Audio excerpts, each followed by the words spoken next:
नमस्कार साथियों, राधे राधे। दोस्तों, हम जेल प्रेरी की क्लास देख रहे थे, जिसमें हमने पहली क्लास में राजस्थान के इतिहास, कल्चर और भूगोल के जो 30 प्रश्न 120 अंक के पूछे जाएंगे, उसकी एक क्लास हमने पहले देख ली थी। यह क्लास नंबर 2 है। चलिए चलते हैं अपने पहले क्वेश्चन की तरफ।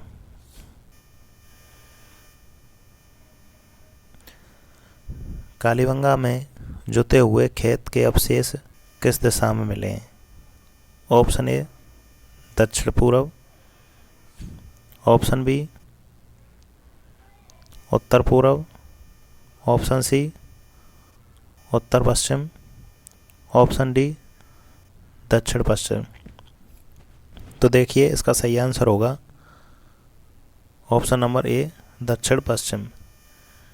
यानी यह दिशा देखिए दक्षिण है, यह पूर्व है, ये उत्तर, ये पश्चिम। तो इस दिशा में जुते हुए खेत के साक्ष्य मिले, यानी दक्षिण पूर्व में। इसका सही आंसर होगा ऑप्शन नंबर ए दक्षिण पूर्व। चलिए नेक्स्ट देखिए, कालीबंगा सभ्यता हनुमानगढ़ जिले में है, जिसकी खोज अमरानंद घोष ने 1952 ईस्वी में की थी, तथा इसकी खुदाई का कार्य बी लाल और बी के थापर ने 1961 और 62 में किया था। कालीबंगा सभ्यता में ही दोहरे जोते हुए खेत के साक्ष्य मिले थे। चलिए नेक्स्ट क्वेश्चन नंबर 2। लाल काले मृद भाण वाली संस्कृति का प्रमुख केंद्र है? Option number A Balathal, option number B Ahar, option C Bairath और ऑप्शन डी सोनारी। इसका सही आंसर होगा ऑप्शन नंबर बी आहड़ सभ्यता। आहड़ सभ्यता उदयपुर जिले में हायर नदी के किनारे पर है। देखिए, बालाथल सभ्यता यह उदयपुर जिले में है, बैराठ सभ्यता यह जयपुर जिले में, और सोनारी सभ्यता यह झुंझुनू जिले में स्थित है।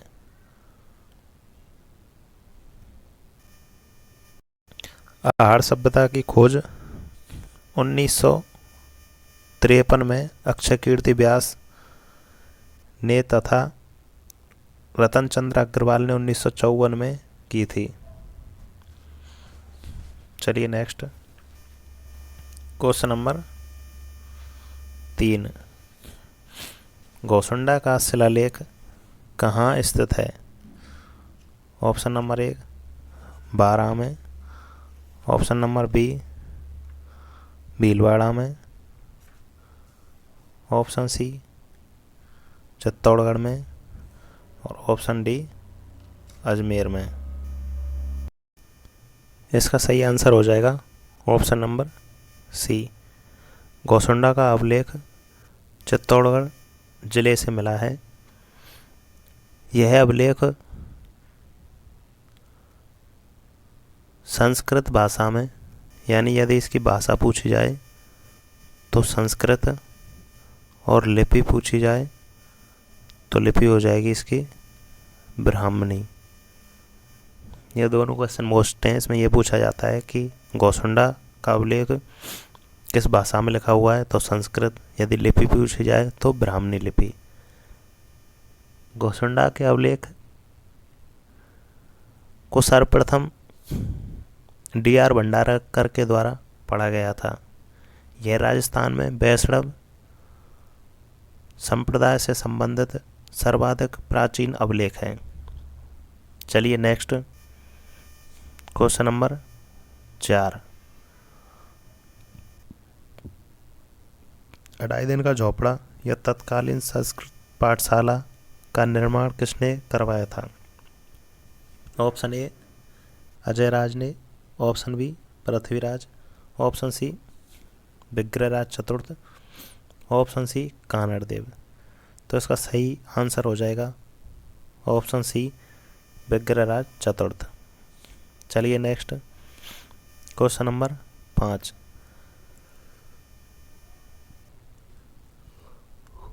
बप्पा रावल का मूल नाम क्या था? Option A Allat, option B Gwaditya, option C Kalbhoj और ऑप्शन डी हो जाएगा राणा लाखा। तो इसका सही आंसर हो जाएगा ऑप्शन सी कालभोज। बप्पा रावल का मूल नाम कालभोज था। चलिए next question number 6। Haldi Ghati का युद्ध कब लड़ा गया? ऑप्शन ए 18 जून 1577 को, ऑप्शन बी 18 जून 1567 को, ऑप्शन सी 18 जून 1576 को, ऑप्शन डी 18 जून 1582 को। तो हल्दी घाटी का युद्ध महाराणा प्रताप और अकबर के सेनापति मानसिंह के बीच लड़ा गया था। यह युद्ध 18 जून 1576 को लड़ा गया था। इसका आंसर सी सही हो जाएगा। चलिए नेक्स्ट क्वेश्चन नंबर 7। राजस्थान के राजवंशों की राजस्व प्रणाली के अंतर्गत किस प्रकार की भूमि को राजा की निजी संपत्ति माना जाता था? ऑप्शन ए भौम, ऑप्शन बी जागीर, ऑप्शन सी हवाला और ऑप्शन डी खालसा। इसका सही आंसर हो जाएगा ऑप्शन डी खालसा। खालसा भूमि थी, यह डायरेक्ट राजा के अधीन हुआ करती थी। और जो ये भौम भूमि थी, ये भूमियों के अधीन हुआ करती थी। भूमिये राजा की अवैध संतानें, जिन्हें भूमिये कहा जाता था। तथा जागीर, जागीर यह सामंतों के अधीन जो भूमि हुआ करती थी उसे जागीर कहा जाता था। और एक है इसमें हवाला।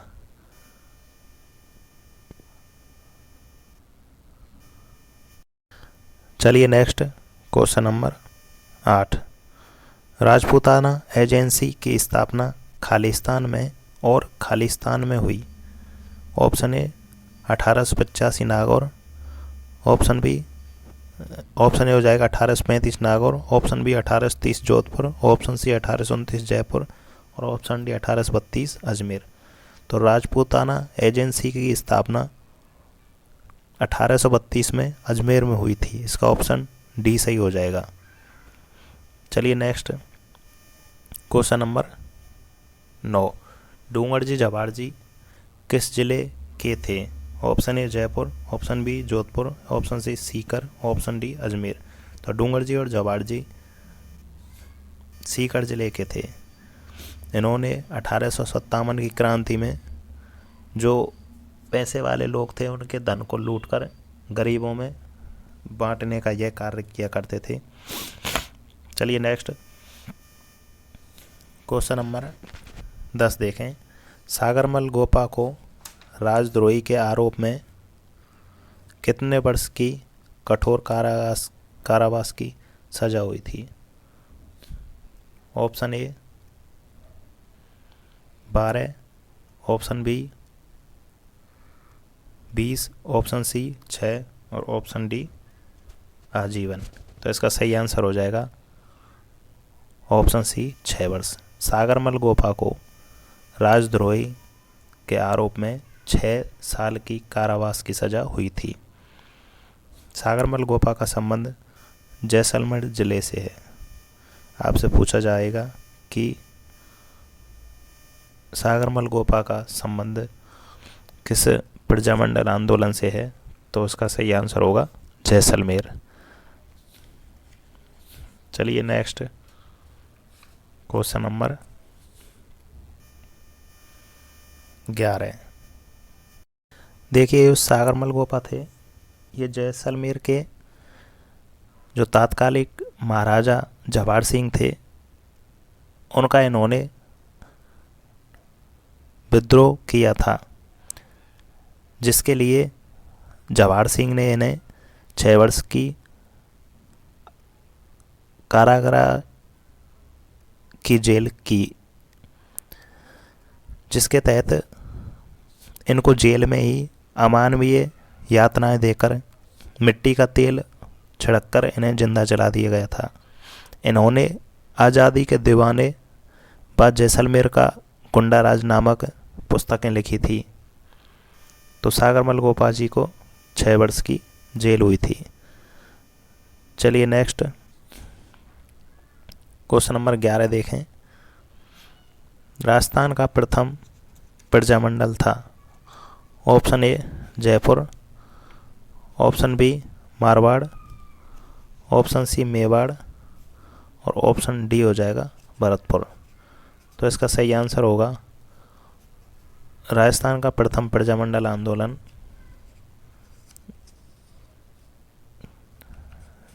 ऑप्शन ए सही है इसमें, जयपुर।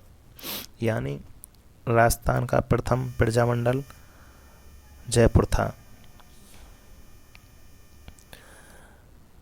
कपूरचंद पाटनी ने सर्वप्रथम 1931 में जयपुर प्रजामंडल की गठन किया गया था, लेकिन यह मृतप्राय रहा। चिरंजीवी लाल मिश्र की अध्यक्षता में इसका पुनर्गठन 1936-37 में किया गया। जमनालाल बजाज उसके अध्यक्ष बनाए गए तथा 1942 में भारत छोड़ो आंदोलन में सक्रिय भागीदार नहीं लेने वाला प्रजामंडल आपसे पूछा जाए तो वो भी जयपुर प्रजामंडल हो जाएगा। यदि पूछा जाए आपसे एग्रीमेंट जेंटलमैन एग्रीमेंट का संबंध किस प्रजामंडल से है तो वो भी जयपुर प्रजामंडल से इसका संबंध हो जाएगा। चलिए नेक्स्ट क्वेश्चन नंबर 12। बिजौलिया किसान आंदोलन किस जाति के किसानों द्वारा किया गया? Option A Meo, option B Sikh, option C Dhakad और ऑप्शन डी भील। तो इसका सही आंसर हो जाएगा ऑप्शन सी धाकड़। बिजौलिया किसान आंदोलन की शुरुआत 1897 में से हुई और यह किसान आंदोलन 1941 यानी 44 वर्ष तक चला। यह राजस्थान का सर्वाधिक समय तक चलने वाला किसान आंदोलन था। यह किसान आंदोलन 3 चरणों में चला।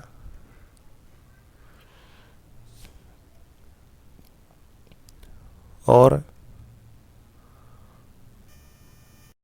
यह किसान आंदोलन बिजौलिया नामक स्थान से चला।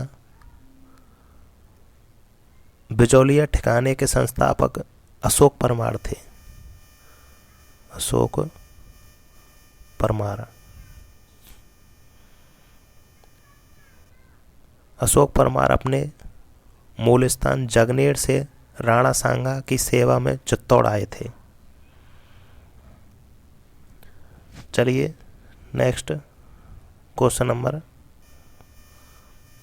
13। मत्स्य संघ का उद्घाटन कब हुआ? ऑप्शन ए 12 अक्टूबर 1947, ऑप्शन बी 18 मार्च 1948, ऑप्शन सी 14 दिसंबर 1948 और ऑप्शन डी 27 दिसंबर 1947।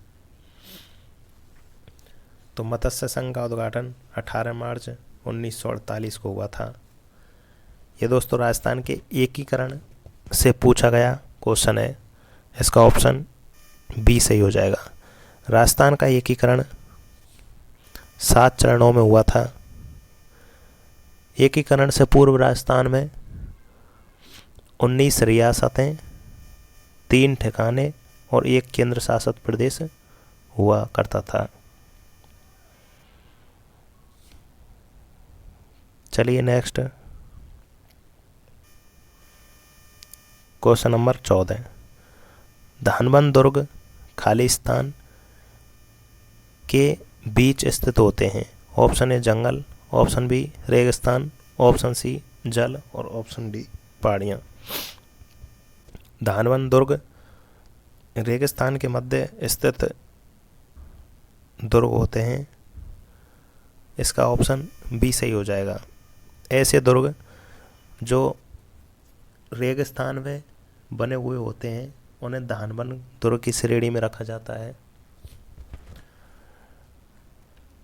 और ऐसे दुर्ग जो पहाड़ियों पर स्थित होते हैं उन्हें गिरि दुर्ग के नाम से जाना जाता है। ऐसे दुर्ग जिनके चारों ओर जल होता है उन्हें जल दुर्ग की श्रेणी में रखा जाता है। देखिए, शुक्र नीति के अनुसार दुर्गों को 9 श्रेणियों में बांटा गया है। आपसे पूछा जाए कि शुक्र नीति के अनुसार दुर्गों को कितनी श्रेणियों में बांटा गया है, तो 9 श्रेणी होती हैं। पहली होती है धानबंद दुर्ग।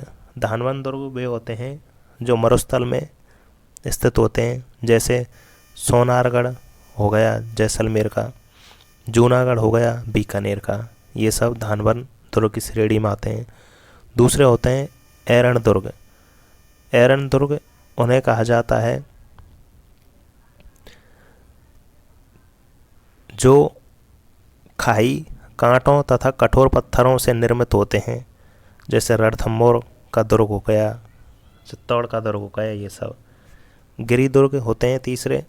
गिरि दुर्ग भी होते हैं जो पर्वतों के ऊपर बने होते हैं, जैसे कुंभलगढ़ का दुर्ग हो गया, तारागढ़ का हो गया, नाहरगढ़ हो गया, जयगढ़ हो गया, ये सब मेहरानगढ़ हो गया, सब गिरि दुर्ग हैं।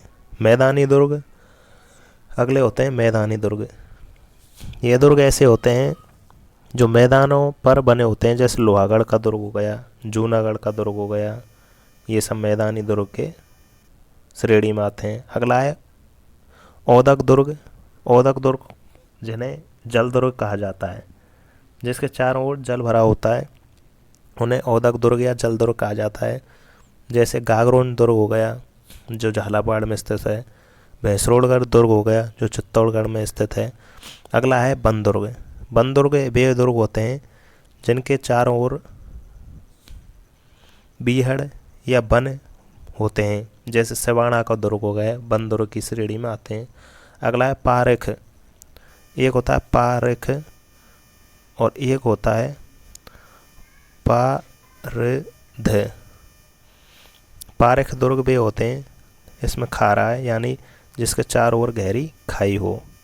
और पारध दुर्ग वे होते हैं जिनके चारों ओर परिधि हो, उन्हें कहा जाता है पारद दुर्ग। तो पारद दुर्ग की श्रेणी में आते हैं, जैसे जैसलमेर का दुर्ग हो गया, बीकानेर का, जालौर का, ये सब पारद दुर्ग की श्रेणी में आते हैं। और पारेख दुर्ग यानी जिसके ओर चारों ओर खाई हो, इसकी श्रेणी में आते हैं भरतपुर का जो किला है, लोहागढ़ का किला हो गया, वो सब पारेख दुर्ग में आते हैं। तो ये शुक्र नीति के अनुसार दुर्गों को 9 श्रेणियों में बांटा गया है। और कौटिल्य ने दुर्गों की 4 श्रेणियाँ बताई हैं: औदक दुर्ग, पर्वत दुर्ग, धानबंद दुर्ग तथा वन दुर्ग। तो इस प्रकार आपको इन्हें याद रखना है। चलिए नेक्स्ट क्वेश्चन नंबर 15। आवानेरी तथा राजौरगढ़ के कलात्मक वैभव किस काल के हैं?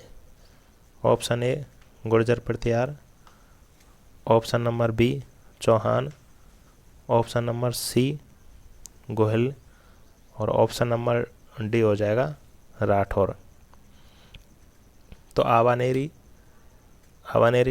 जो चांद बावड़ी दौसा में स्थित है और राजौरगढ़ के कलात्मक वैभव ये सब गुर्जर प्रतिहार कालीन है। इसका आंसर ये सही हो जाएगा। चलिए नेक्स्ट क्वेश्चन नंबर 16। भांडदेवरा मंदिर कहाँ स्थित है? ऑप्शन ए बूंदी में, ऑप्शन बी कोटा में, ऑप्शन सी बारा में और ऑप्शन डी झालावाड़ में। इसका सही आंसर होगा भांडदेवरा मंदिर, ये बारा ज़िले में स्थित है। इसका आंसर सी सही है। चलिए next question number 17। Khwaja Moinuddin Chishti की दरगाह अजमेर का निर्माण किसने करवाया था?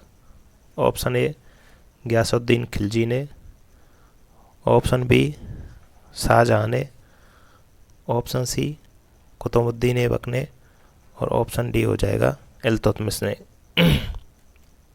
तो इसका सही आंसर है ऑप्शन ए गयासुद्दीन खिलजी ने। अजमेर में जो ख्वाजा मोइनुद्दीन चिश्ती की दरगाह है उसका निर्माण गयासुद्दीन खिलजी ने कराया था।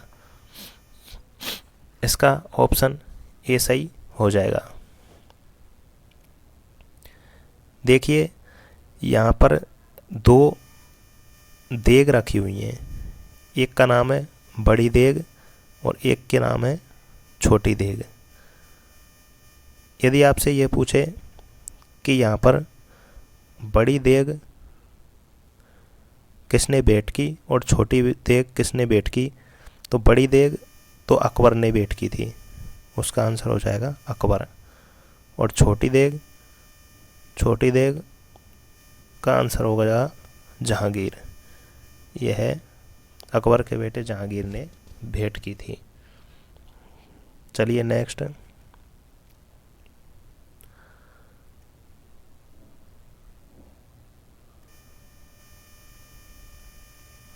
Question number 18। काठ का रैन बसेरा महल राजस्थान के किस ज़िले में है? Option A Bikaner, option B Jalore, option C Jaipur और ऑप्शन डी हो जाएगा झालावाड़। तो इसका सही आंसर है ऑप्शन डी झालावाड़। काठ का रैन बसेरा झालावाड़ से 7 किलोमीटर की दूरी पर किशन सागर झील के किनारे लकड़ी से निर्मित एक अत्यंत सुंदर विश्राम गृह है।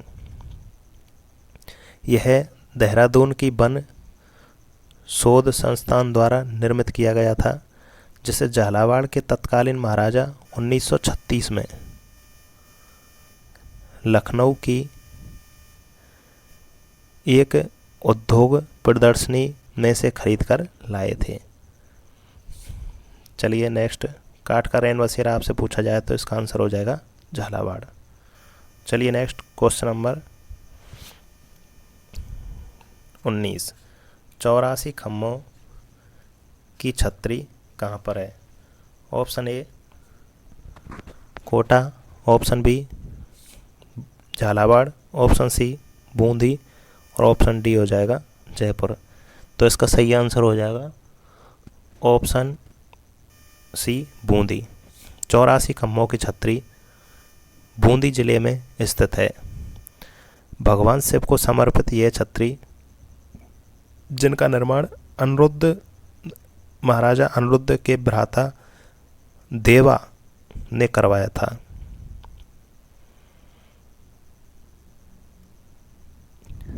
चलिए नेक्स्ट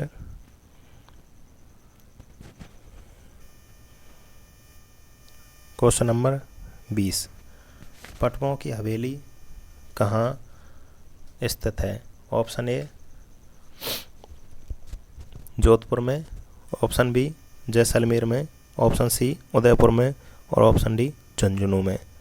तो इसका सही आंसर हो जाएगा ऑप्शन बी जैसलमेर में। पटवों की हवेली जैसलमेर में स्थित है।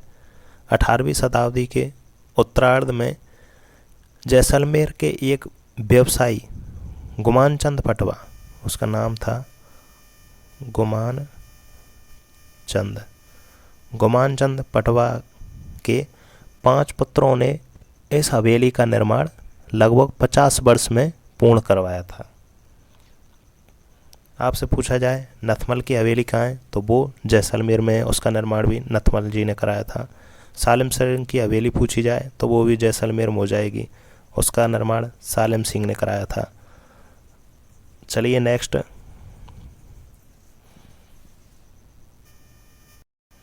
Question number 21।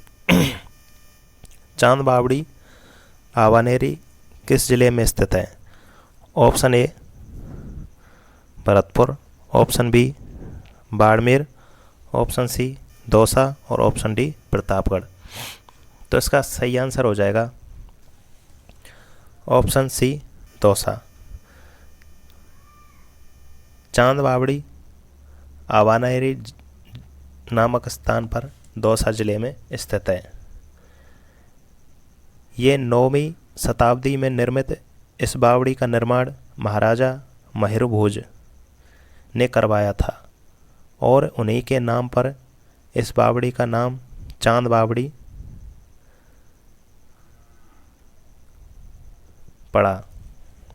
13 मंजिला यह बावड़ी 70 फीट से भी ज़्यादा गहरी है, जिसमें भूल भुलैया के रूप में 1300 सीढ़ियाँ हैं।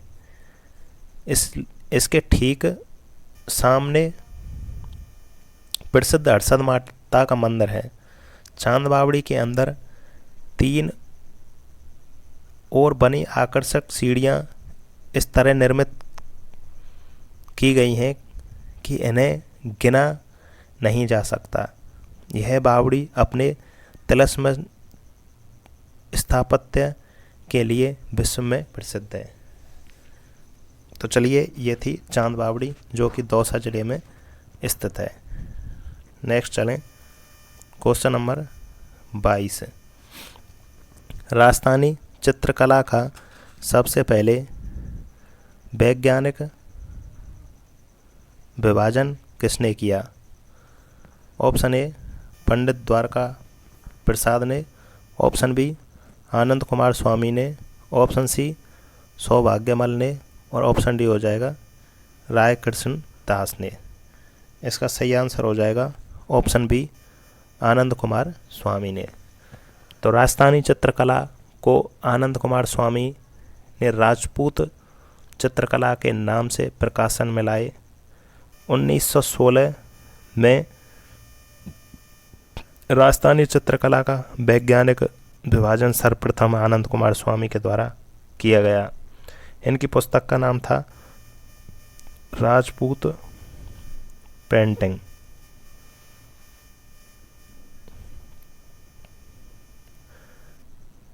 और देखिए, राजस्थान में आधुनिक चित्रकला को प्रारंभ करने का श्रेय कुंदन लाल मिस्त्री को जाता है। चलिए नेक्स्ट, क्वेश्चन नंबर 23। सुमटिया लोकगीत का संबंध किससे है? ऑप्शन ए गरासिया स्त्री, ऑप्शन बी भील स्त्री, ऑप्शन सी सहरिया जनजाति और ऑप्शन डी हो जाएगा मीणा। तो इसका सही आंसर हो जाएगा ऑप्शन बी भील स्त्रियों से। सुबटिया लोकगीत का संबंध भील स्त्रियों से है। देखिए, सुबटिया एक पक्षी होता है। आपसे पूछा जाए कि सुबटिया लोकगीत जो गाया जाता है उसमें सुबटिया का अर्थ क्या होता है, तो उसका अर्थ होता है यह एक पक्षी होता है। आपको देखिए ये चित्र में दिख रहा होगा, जिसे हम तोता कहते हैं, उसे राजस्थानी भाषा में सुबटिया कहा जाता है। चलिए नेक्स्ट,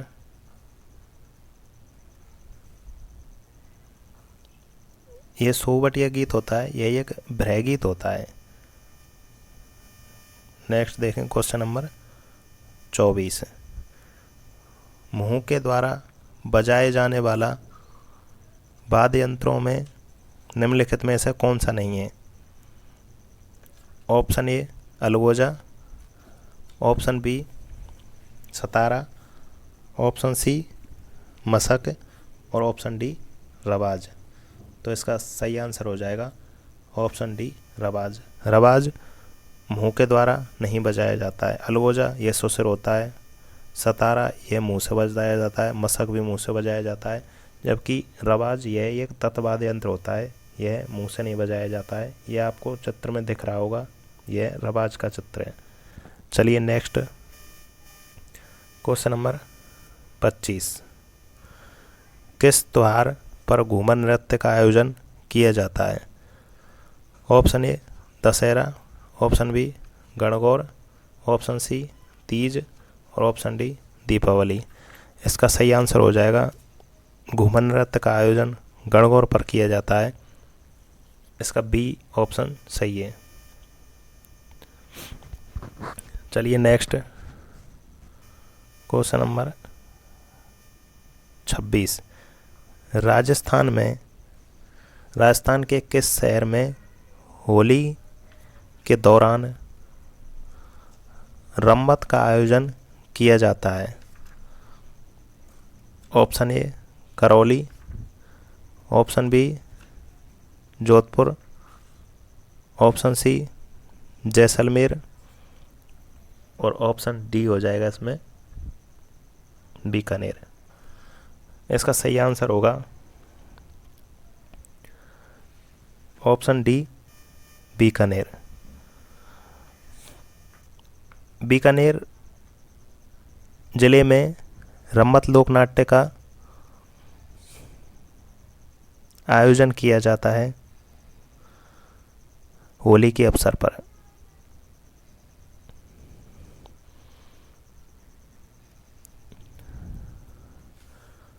चलिए नेक्स्ट क्वेश्चन नंबर 27। राजस्थान में ब्लू पोट्री का प्रमुख केंद्र कौन सा है? Option A Bikaner, option B Dungarpur, option C Jaipur और ऑप्शन डी हो जाएगा इसमें जैसलमेर। तो ब्लू पोट्री का संबंध जयपुर ज़िले से है। ब्लू पोट्री जयपुर ज़िले की प्रसिद्ध है। ब्लू पोट्री के प्रसिद्ध कलाकार कृपाल सिंह शेखावत हैं। कृपाल सिंह शेखावत। चलिए नेक्स्ट क्वेश्चन नंबर 28। जसनाथी संप्रदाय का प्रमुख केंद्र कौन सा है? Option A Mukam, option B Khataiyasar, option C Lunkaransar और ऑप्शन डी रावतसर। तो इसका सही आंसर हो जाएगा ऑप्शन बी कतरियसर। कतरियसर बीकानेर में स्थित है। यहाँ पर जसनाथी संप्रदाय का प्रमुख केंद्र है। मुकाम में बिश्नोई संप्रदाय का प्रमुख केंद्र है, ये भी बीकानेर जिले में स्थित है। यदि आपसे पूछा जाए कि कौन से संप्रदाय का अग्नि नृत्य प्रसिद्ध है तो वो भी जसनाथी संप्रदाय का हो जाएगा। जसनाथी संप्रदाय के प्रवर्तक संत जसनाथ जी थे। चलिए next question number 29। Goga ji का जन्म कहाँ हुआ था? ऑप्शन ए खंडाल में, ऑप्शन बी परवतसर में, ऑप्शन सी कतरियासर में और ऑप्शन डी हो जाएगा ददरेवा में। तो इसका सही आंसर है गोगा जी का जन्म ददरेवा में हुआ था। ददरेवा चूरू जिले में पड़ता है। खंडाल में तेजा जी का जन्म हुआ था और परवतसर में तेजा जी का जो तेजा जी पशु मेला लगता है वह परवतसर में लगता है। कतरियासर में जसनाथी संप्रदाय की प्रमुख पीठ कतरियासर में है। देखिए